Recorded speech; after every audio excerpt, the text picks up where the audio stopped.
What's up, guys? Well, I'm testing a few things today. Number one, my dash You're on cam. the fastest route. You should reach your destination by 7:30 a.m. Okay, thank you, Lola. I'm testing out my dash cam. It's not perfect. It really doesn't mount very well, so it's probably going to move around quite a lot.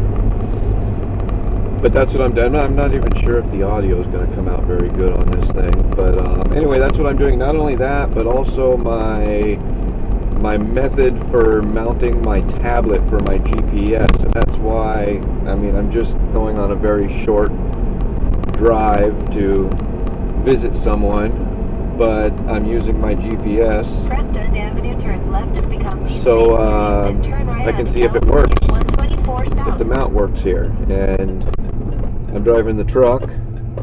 I have no problem with the navigation in the Challenger, but I really hate people that don't use blinkers. You sit here and wait Turn for right them. onto California 124 South, South Church Street. Anyway, testing the navigation and testing the method for my camera being mounted, which I can already see it's moving. I have to straighten it out here a little bit. Continue on California 124 South for 2 miles. Basically, the camera's just sitting up on the dash, and I put a small washcloth there, excuse me, to help hold it up and kind of keep it from moving around, but that's not working out too perfect. I'm also using my old Sony HD camera, which doesn't have the best audio on it, so I'm sure that's going to probably be an issue. How much of an issue, I don't know. We shall see.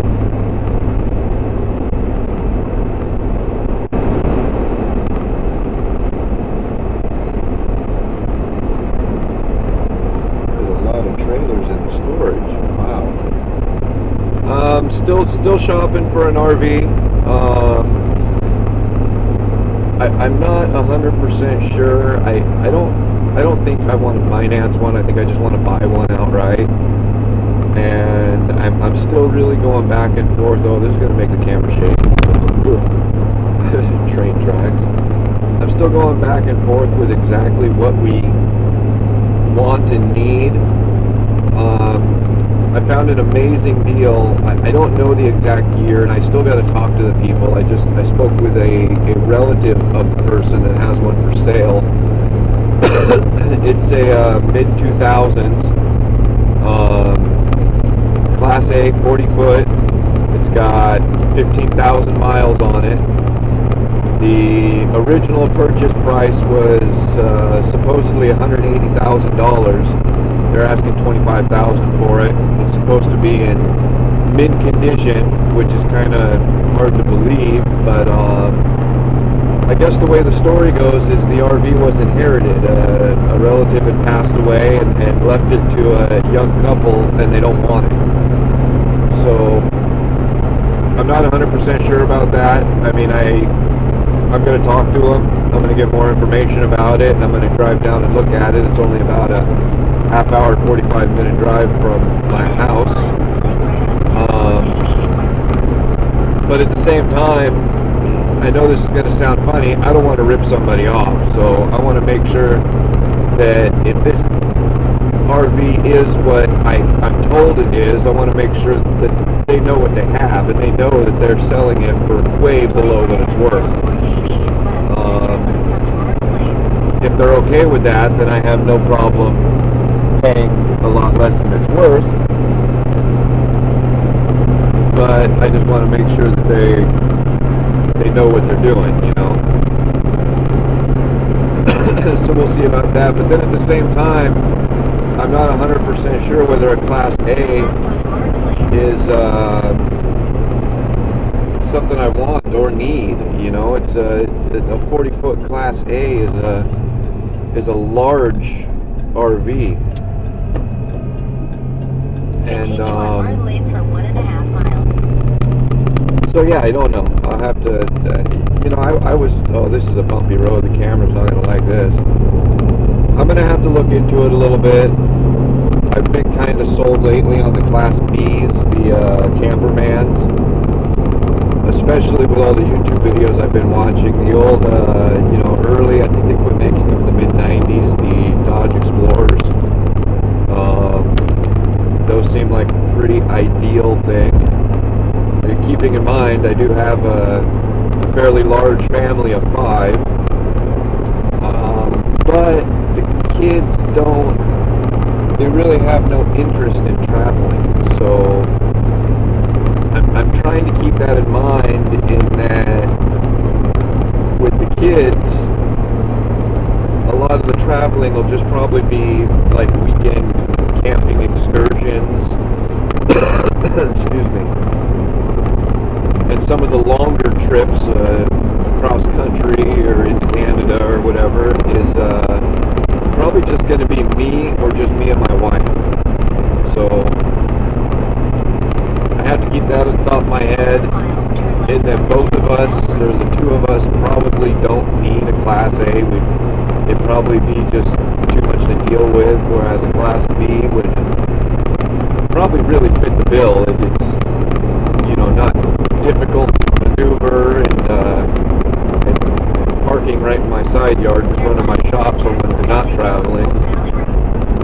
And it's almost something you can use as a daily driver if you don't mind the 8, 9, 10 miles to the gallon or whatever they get. Oh, that's another thing.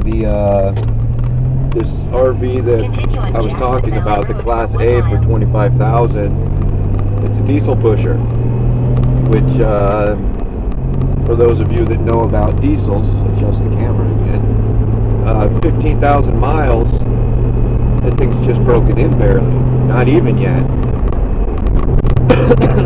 So, oh wow, I'm coming down with something again. So anyway, we'll let you enjoy some scenery and catch up with you in a few minutes.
Alright guys, welcome back. We're almost to our destination here.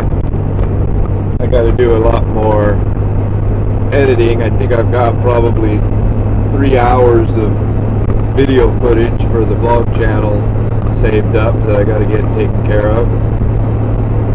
That'll probably keep me busy for quite a bit this afternoon, as well as starting my show back up again, or continuing it. That starts tomorrow, so I've got to plan and film and edit and stuff for that today as well. So it's going to be a real interesting and busy day, but I'm not complaining at all. I really enjoy it, so no problem.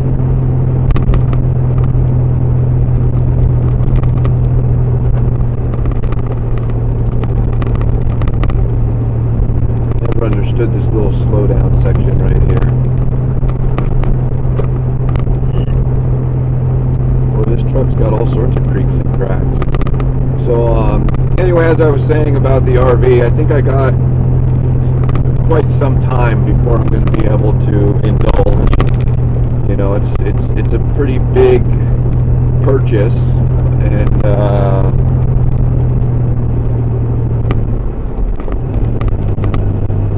brain should be used when making the purchase, and I can only imagine one should not be in a hurry to buy one. You know, so I'm prepared to go wherever I need to go around the good old US of A to find the one that I want. But that means quite a while before I get to do any real traveling, which kind of bugs me a little bit. I'm halfway tempted just to jump in the car and go. Of course, the Challenger is not the most ideal for traveling. It's don't get me wrong, it's comfortable, but it's not very fun to sleep in. I was also thinking about maybe just throwing a mattress in the back of this truck and getting a camper and going at it that way. But we'll have to wait to see. I'd like to hear what you guys think about the idea of throwing a bed in the back of the truck and just going for it. In a half mile, turn left onto Lakeview Drive. Maybe that might be a plan. Obviously there won't be any you know, 10,000 mile trips, but anyway, leave a comment, let me know. I hope you guys are having a good day, and we'll catch you next